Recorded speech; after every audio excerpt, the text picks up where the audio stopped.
everybody, welcome back to another lesson in my level 3 beginner piano course. In this video we're going to learn Haydn's German dance in D. This is a beautiful, elegant dance from the classical era, from the master Haydn. The reason why I inserted this piece into chapter 2 is obviously because it's in the key of D major, and this chapter is all about D major, but also to learn a little bit about style, since classical era music is all about simplicity, elegance, and lightness and gentleness. So this piece, as you can see, doesn't have too many notes or too big chords, and it has a lot of very airy, light staccatos, and you need to work on that lightness, on that gentleness, even when it's forte, to make sure it doesn't seem like you're bashing the notes. It seems that there is a nice rounded motion when we play these notes, and we can stay in this classical theme.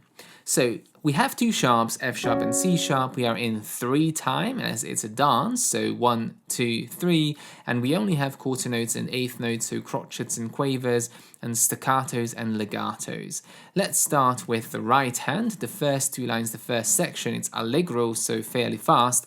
We're going to start up here at the D, so middle C, 2 octaves higher D. 1, 2, 3, 1, 2, number 2 on the F sharp, 3 and 1, 2, 3, 1, 2, and then we go on. So these staccatos need to be finger staccatos, so we don't need too much motion up and down. It's more like flicking the keys.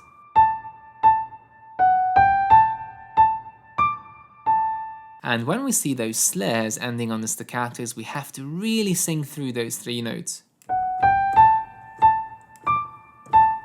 And finishing on that A. The second line starts again with these slurs ending on staccatos. 3 and 1, 2, 3 and 1, 2, 3 and 1 and 2, and 3 and 1, 2. So we have a longer slur at the end. And we need to keep it very legato and making sure we have some nice wrist circles. Now when we have the repeated notes, you can change the finger number 1, 2. You don't have to, but it's going to be nicer. The left hand is going to start on D, so we have a unison in the first line. 1, 2, 3, 1, 2. Number 4, 3 and 1, 2, 3, 1, 2, 3. So here we have 4 ending on 2 and then changing to 3, so we have a finger substitution. And the second line we have these staccato, gentle light chords with curved fingers. We have double notes, so making sure they both go down together, especially because one of them is black. So 1, 2, 3, 1, 2, 3, A and G, 1, 2, 3, 1, 2, 3. First one is a D major chord, then we have an E minor chord, and A7. Finishing on the tonic D major, so hands together, starting loud, forte.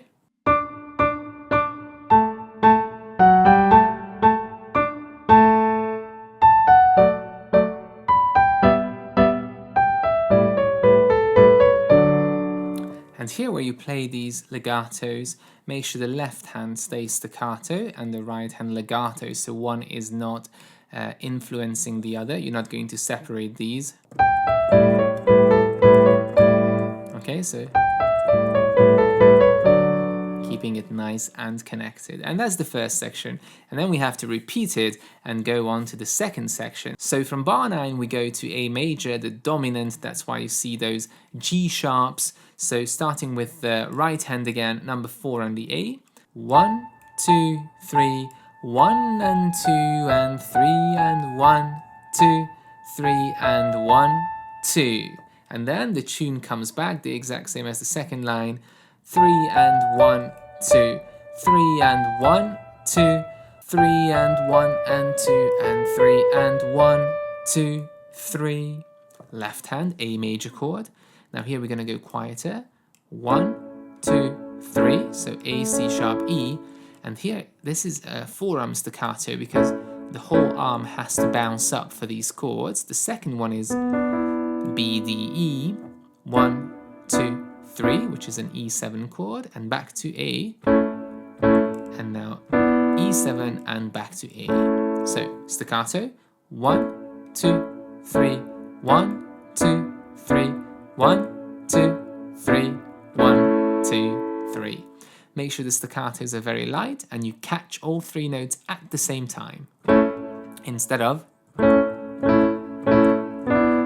So no arpeggiation and no inaccuracy between the notes. Keep your fingers nice and curved and a rounded hand shape. Let's add it together, so gently.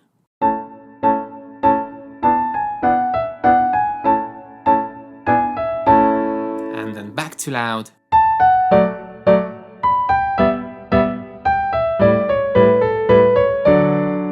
And then you need to repeat this A major section as well and finishing on that final D major chord.